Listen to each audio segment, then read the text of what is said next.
Vernon Howard, the American teacher and philosopher, said that human sickness is so severe that few can bear to look at it, but those who do will become well. That's right. The first stage of the awakening process is that to realize you can't live in a one-season world. To do so, to ignore those seasons of the psyche, is as mad and as insane as to try to avoid nature's cycles and rhythms, not only of the week, but of the month and of the season. I put it in another way in the 2012 talk. I said, you can voice it this way. You can say, have I been sold a lie? That's one level of where people often can come to, right, when they sort of question that. Or the more adept and ultimately the more wise person phrases the question this way: have I bought a lie? See, one is disempowered, the other is empowered. Because somebody can sell you something doesn't mean you got to buy it. Now Pythagoras, because this story's been known long time ago. It's not just something of the modern age, you know. Back in the 6th century BC, Pythagoras put it this way: thou shalt know, self-chosen are the woes that fall on men. How wretched, for they see not good so near, nor hearken to its voice. Few only know the pathway of deliverance from ill. So in my work, I'm not that interested or concerned, you see, with all of these different, the social reform where one tyrant replaces another tyrant. You know, we've had that. You know, I think we should be all waking up to that, how unsustainable that is.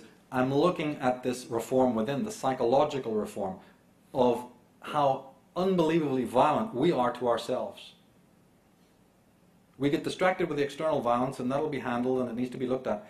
But we are infinitely violent with ourselves, infinitely masochistic and self-sadistic. And it's that kind of creature that then breeds it all throughout the world in its other forms and permutations.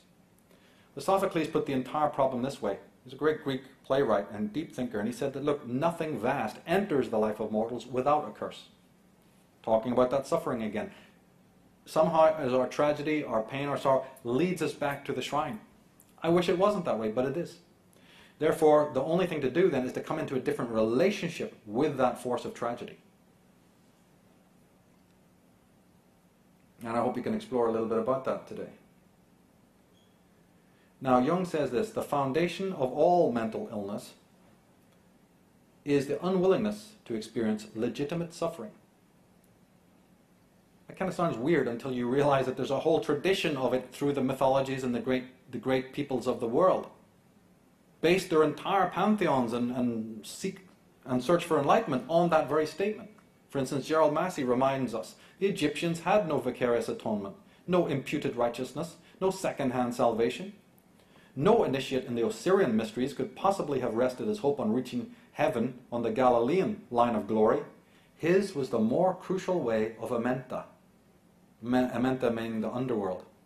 To tread with the guidance of the word, that step by step and act by act, he must himself make true.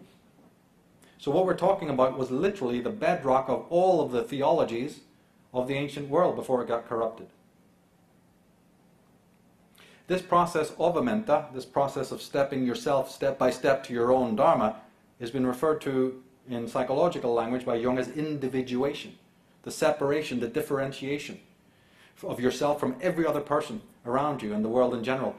The opposite, habituation, which everybody knows. Conformity, escape into the domestic minutiae. In alchemy and in magic, this individuation is nothing more than the chemical wedding. But as I said in 2012 talk, that all sounds rosy until you realize that before you can have the chemical wedding, you must experience the chemical divorce. The divorce from everything that is not true. All the fakery, all the lies, all the deceit, right? The external and internal adversaries. You arrive at the wedding, right, after you've gone through the detox process. Ayn Rand, who wasn't necessarily a psychologist, but basically said the same thing in different ways. She says that civilization is the process of setting man free from men. In other words, individuation. Anti-collectivism. There's two words I'd like to introduce to you, and I hope you know. Wilhelm Windelbrand, a psychologist, sociologist, came up with two incredible words. He said ideographic. and these words pertain to what we're talking about. Idiographic, meaningful events or experiences which cannot be replicated or understood with general absolute rules or codes, or the nomothetic ones, experiences which are replicable and scientifically verifiable. The Taoists and Zen say you can't step on the same piece of water twice. That's idiographic. As I said, your memories of your schoolyard, right? Your memories of whatever it might be, the pencil you wrote with at school, you know, your first friends playing with marbles in the street or whatever, it's your memory. It's absolutely idiographic, but we are conditioned out of that. Well, everybody does that. Revisit all the things you've done in your life and realize those are unique to one person, yourself. Nomothetic, well, that's everybody, and can be reproduced mechanically. Alan Watts puts it this way: the most strongly enforced of all known taboos is the taboo against knowing who or what you really are behind the mask of your apparently separate, independent, and isolated ego. In other words, you have the pseudo-self, the ego. But behind that, well, there's a void. The great psychologist Arno Gruen said it this way: a distorted development of autonomy is the root cause of the pathological and ultimately evil element in human beings. Erich Fromm says that self-awareness, reason, and imagination have disrupted the harmony that characterizes animal existence. Their emergence has made man into an anomaly, a freak of the universe. He's part of nature, subject to her physical laws, and unable to change them. Yet he transcends nature. He is set apart while being a part. He is homeless, yet chained to the home he shares with all creatures. The Bible, right? Jesus' words, man, the Son of Man, hath no place to rest his head. We are set apart, we're different. That means we've got a duty. That's why it's very important. We're set apart because we have a dharma to perform. And the parasites, right, the infected ones, the agents of the sleep, the agents of Newtonian sleep, that want to keep us in this unconscious, inauthentic, ignorant, ultimately ignorant mode. It's basically a conflict between them. But they represent a part of our own selves that wants to also remain in that state. They're just external manifestations of it. Cast into this world, says Fromm, at an accidental place and time, he's forced out of it accidentally and against his will. Being aware of himself, he realizes his powerlessness and the limitations of his existence. He's never free from the dichotomy of his existence.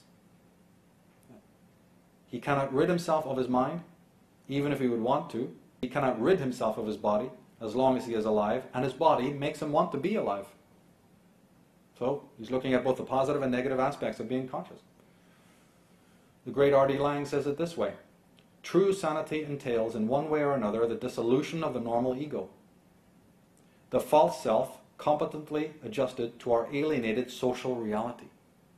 The emergence of the inner archetypal mediators of divine power, and through the death and rebirth, and eventual re-establishment of a new kind of ego functioning, the ego now, being the servant of the divine, is no longer its betrayer. So he's saying again what we talked about chemical wedding, chemical divorce. You have to deconstruct one sense of self before the other arises in its place. Jung says it this way: only when all crutches and props are broken and no cover from the rear offers even the slightest hope of security, does it become possible for us to experience an archetype that up until then has lain hidden. The archetype of meaning. Remember D.H. Lawrence's quote about being sponged out, erased? Remember the alchemical idea about being reduced down to the basic elements? And previously we even analyzed the alternative meaning of the word enlightenment. The lightness, right, in weight that comes when you do this process. When you are no longer emotionally affected, either negatively or positively, by what another person thinks, says, and does. Now, that's not just a statement. I mean, try it. I mean, go and do it. Or find out how impossible it is. Experiment with yourself. How much time and energy does your mind spend? Don't judge yourself, just observe it. How much do other people matter to you? How much thought goes into what X, Y, and Z are doing? Don't judge yourself, don't critique yourself, don't become self-sadistic over it. Just observe it. how much other people matter to us psychologically, and then realize that everyone is doing that. There's a crime going on around the world, you know, and it starts right here. Just observe it and let it draw from it whatever conclusion you want. Some people may think, I want to be like that. That's what it's all about. That's life. That's caring. That's giving. That's self-sacrifice, whatever. I'm just making the statement. Or, more deeply, observe yourself and how your idea of yourself, because I won't condescend to call it your real self, because actually the person who's in true selfhood hasn't got the slightest disaffection by what another person says, thinks, or does towards him. None at all. The reason why you do is because you have an idea of yourself. And the first moment a person says a couple of syllables against that image of yourself, and you become as evil as the George Bushes and the rest of the world, all the tyrants. Their tyranny is just with a bigger gun than ours. You see this in the schoolyards, you see it in the families, you can hear it through the walls of your houses,